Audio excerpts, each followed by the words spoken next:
Bonjour, mon nom est Denise Papineau. Je suis conseillère municipale à la municipalité de Shefford. Je suis en compagnie de Claude Robitaille, aussi conseiller municipal. Aujourd'hui, on veut vous faire un résumé de la séance du 4 mars 2025, la séance publique.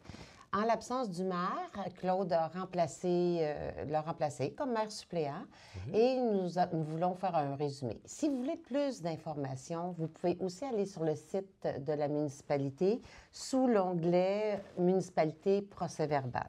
Alors, bonjour Claude. Bonjour Denise. Bon, alors, on parle souvent de manque de logements au Québec et à Shefford aussi. Et il y a un projet pour des logements à prix abordable.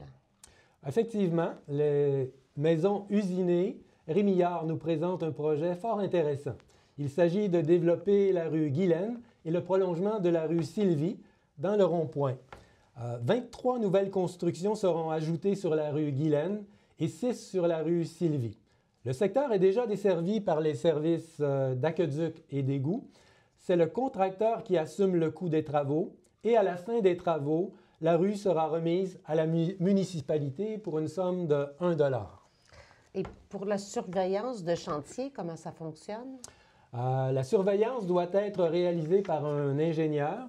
Le mandat a été attribué à l'entreprise LCL pour la somme de 18 367 $, incluant les taxes. Cette somme sera refacturée au promoteur.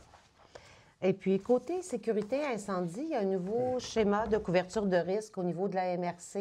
Il y a eu une présentation de documents de notre directeur. Oui, effectivement, le chef de sécurité incendie, M. Lecouture, doit présenter son rapport annuel 2024 pour la MRC. Nous avons approuvé le rapport. Des choses intéressantes dans ce rapport-là. En 2024, il faut noter la garde interne en caserne, 7 jours par semaine, 2 pompiers de 6 heures à 18 heures, ce qui permet des interventions plus rapides. Pour 2025, une équipe de 4 pompiers est sur les lieux en garde interne de jour, de semaine, de 6 heures à 18 heures. La municipalité peut également compter sur une trentaine de pompiers sur appel, sans parler des échanges de réciprocité avec les autres villes. Les citoyens peuvent donc jouir d'une excellente protection incendie à Shefford. À ce temps-ci de l'année, on s'approche de la saison estivale et j'imagine qu'il faut commander un paquet de matériel pour les besoins des travaux publics. Oui. Tout d'abord, il y a eu adjudication pour la fourniture et le chargement d'agrégats, des pierres concassées, par le système d'appel d'offres SEAO. 4 entreprises ont soumis des prix par tonne métrique et, chose particulière, les 4 soumissionnaires ont été choisis. Il s'agit de Janson Excavation, Groupe Cola, Bertrand Ostigui Incorporé et Construction DJL.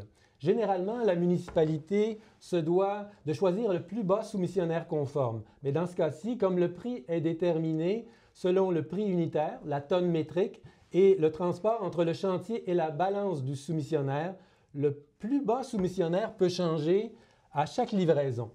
C'est la raison pour laquelle les 4 soumissionnaires ont été acceptés. Pour ce qui est du carburant, utilisé par les véhicules de la municipalité, nous avons opté pour l'achat de carburant en vrac avec l'Union des municipalités du Québec. C'est un programme qui est offert avec l'Union des municipalités. Il y a aussi les travaux de marquage de la chaussée. Il y a eu appel d'offres sur invitation auprès de 4 entreprises. 3 entreprises ont soumissionné, soit Ligne Masca, Marquage et Traçage du Québec, et A1 Ligne Jaune. Le contrat a été adjugé au plus bas soumissionnaire conforme, soit Ligne Masca, pour 58 850 $. Pour les travaux de fauchage aux abords des chemins municipaux, il y a eu appel d'offres auprès de 4 entreprises. 3 entreprises ont répondu à l'appel d'offres, soit le groupe AVSR, André Paris Incorporé et 94 27 58 56 Québec Incorporé. Le contrat a été adjugé au plus bas soumissionnaire conforme, soit le groupe AVSR, pour 26 951 $. Alors voilà, ça complète pour les items qu'on doit commander à ce temps-ci. Bon, mais la municipalité, pour tous ses travaux, doit louer aussi de la machinerie pour ses opérations. Comment ça fonctionne, cette partie-là? Oui, j'ai été assez surpris de voir toute la liste des entreprises. Il y a 28, pas 28, 20 entreprises de la région qui présentent une liste d'équipements disponibles. Puis aussi, chose intéressante, il y a un mécanisme pour favoriser les entreprises dont le siège social est sur le territoire de la municipalité. De plus, la municipalité utilise l'outil de calcul du carburant du ministère des Transports du Québec afin de limiter les répercussions du prix du carburant sur la rentabilité des entreprises. On sait que le prix du carburant peut varier beaucoup dans l'année, alors c'est difficile pour les entreprises de soumissionner. Donc, il y a un ajustement qui est fait selon un calcul du gouvernement. Puis en parlant d'essence, tout ça, ça prend un nouveau véhicule. Apparemment qu'on en avait un qui était quand même assez usagé. Oui. La première chose, c'est que ce n'était pas un luxe. Le nouveau véhicule remplacera le camion Ford 2010 du service des travaux publics. Le véhicule choisi est un camion Chevrolet Silverado 1500, cabine double 4 roues motrices. Il y avait 2 soumissionnaires et c'est Action Chevrolet qui a proposé le meilleur prix, soit 50 313 $ plus taxes. Les délais de livraison sont de 3 à 6 mois. On a parlé aussi un peu des ajustements et des petites corrections au niveau de la politique des loisirs. Oui, effectivement. On a, comme vous le savez, la municipalité offre divers événements et activités de loisirs sur son territoire. La municipalité offre aussi un soutien financier direct, ça c'est à prendre en note, aux citoyens de Shefford en remboursant une partie des frais pour certaines activités offertes par la ville de Granby, la ville de Waterloo et Bromont. La municipalité rembourse également une partie des frais pour les options scolaires facturées à l'école secondaire Wilfrid Léger, facturées par l'école secondaire Wilfrid Léger. Ça, c'est une demande qu'on a eue l'année dernière, je pense, et qui a été approuvée par le conseil, ce qui est bien intéressant pour les élèves de l'école Wilfrid Léger. Puis également aussi, on doit parler de la bibliothèque. Les citoyens de Shefford peuvent aussi s'abonner gratuitement à la bibliothèque de Waterloo Shefford Warden, la municipalité octroyant annuellement une aide financière à cet organisme. Il est à noter que la municipalité de Shefford réserve un budget d'immobilisation annuel pour les loisirs fixé à 1,5 % de son budget général. Puis je pense que le site Internet avait besoin d'une petite refonte. Qu'est-ce qui a été décidé par rapport à ça? Oui, alors il y a plusieurs entreprises qui ont soumissionné et c'est la compagnie Blanco pour la refonte du site Web qui a obtenu le mandat pour 26 960 $, incluant divers services et accompagnements, ainsi que l'hébergement infonuagique pour 1 an. Il y avait un projet pour le chemin à l'art pour que les motoneiges puissent traverser. Et qu'est-ce qui est arrivé dans ce dossier-là? Oui, nous avons dû retirer le règlement suite au refus de traverse des motoneiges sur la route 243 par le ministère des Transports. Le ministère considérait que ce secteur trop dangereux pour le passage des motoneiges. Il y a aussi une motion de dépôt d'un projet de règlement relatif au taux de droit de mutation, qu'on appelle aussi droit de bienvenue. Qu'est-ce qui est arrivé dans ce dossier-là? Oui, alors tout d'abord, juste pour préciser, le droit de mutation est un montant qui doit être payé à la municipalité lorsqu'il y a transfert d'un immeuble. Ce montant équivaut à un pourcentage du montant de la transaction. Le droit supplétif est une compensation payée à la municipalité lorsque l'acquéreur d'un immeuble est exonéré du droit de mutation. Le règlement 20-25-738 aura pour objet d'exonérer le paiement du droit supplétif lorsque le transfert de propriété résulte d'un décès. Oh, ce qui est une bonne chose quand même. Tout à fait, oui. Oui. Puis, il y aurait eu confirmation d'un poste permanent. Oui, il y avait une personne bien contente. Alors, il y a eu confirmation du poste. En effet, la période probatoire de l'agent de développement aux loisirs, sport, culture et vie communautaire a pris fin. Comme Mme Ariane Fortier rencontre les attentes, nous avons confirmé son statut d'employé permanent. Ah, c'est bien. Il y a aussi eu une inspectrice d'embaucher? Oui, Mme Sophie Fontaine a été embauchée au poste d'inspectrice en environnement et bâtiment, un poste de 35 heures semaine. C'est un contrat temps plein à durée déterminée de 6 mois. Puis ensuite, il y a eu la période de questions. Quels ont été les sujets qui ont été abordés lors de cette période? Oui, tout d'abord, on a toujours la période de questions à la fin de la séance. Et cette année, on avait demandé aux gens également qui voulaient envoyer des demandes par écrit de nous les faire parvenir la journée de la séance avant midi.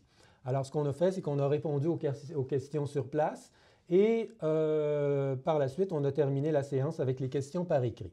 Alors, je débute tout d'abord par les questions sur place. Il y a eu une question sur GNR qui intéresse beaucoup de gens, donc le gaz naturel renouvelable sur le chemin Bell. Malheureusement, concernant GNR Shefford, on ne peut faire de commentaires parce que le dossier est judiciarisé. On peut par contre donner la chronologie des derniers développements. Il y a eu demande de permis de construction pour 2 bâtiments accessoires agricoles.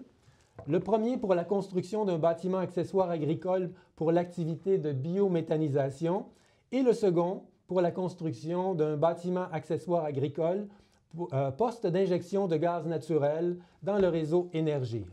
Dans un premier temps, le comité consultatif d'urbanisme devait donner un avis à savoir si les bâtiments projetés respectaient les règlements de la municipalité, soit le plan d'implantation et d'intégration architecturale, unité paysagère du corridor écologique, le règlement 2019-574 et le règlement de citation d'un site patrimonial, le règlement 2020-607. Après évaluation des demandes, le CCU a donné un avis selon lequel les projets rencontraient les objectifs et critères établis au règlement. Suite au règlement, suite aux recommandations du CCU, les 2 demandes de construction ont été approuvées par le Conseil. Alors, ça, c'était la première intervention. Il y a eu par la suite, il a été question du prix du bulletin municipal. Il est vrai que le bulletin municipal aux 3 mois représente une dépense importante. Cependant, ce qu'on entend, c'est que les gens apprécient beaucoup la version papier du bulletin. Il a été aussi question de la chaise des générations à la salle du conseil. C'est un projet à développer avec l'école du Zénith. C'est une chaise fabriquée par les enfants pour se rappeler qu'au conseil de la municipalité, on travaille aussi pour les futures générations. La chaise des générations porte la voix des enfants. Alors ça, c'est intéressant. Alors, pour ce qui est des questions que nous avons reçues par écrit, il a d'abord été question de la problématique de l'eau sur la rue de la Sapinière. La municipalité est bien au fait des problématiques. Des discussions sont en cours avec les responsables du réseau pour trouver des solutions. Il a aussi été suggéré de tenir une mise à jour plus serrée du site Internet de la municipalité. Certaines informations n'étant pas nécessairement à jour. Nous avons déjà donné le mandat à l'interne de revoir régulièrement le site de la municipalité pour s'assurer que les informations sont bien exactes. Il a été question des camps de jour aussi, projet dont nous avons déjà discuté au Conseil. Comme le mentionne le citoyen qui nous a abordé sur le sujet, les infrastructures sont là. Le centre multifonctionnel, les jeux d'eau, les grands espaces. Toutefois, plusieurs variables sont à considérer. Tout d'abord, difficulté de recrutement des moniteurs, disponibilité des locaux. L'école n'est pas toujours disponible en été et implication financière importante. Mais ça demeure un projet que la municipalité souhaite offrir. La question a aussi été posée concernant le pavage de la rue du Grand Royal Est. Ce qu'on peut dire présentement à ce sujet, c'est que la rue du Grand Royal Est est considérée dans nos priorités en ce qui a trait aux travaux de pavage. Alors voilà, ça complète pour les questions que nous avons eues par écrit. Bien, merci beaucoup, Claude, pour toutes ces informations. Et bien, je vous donne un rendez-vous pour le mois prochain pour la séance du mois d'avril. Le compte-rendu sera fait aussi.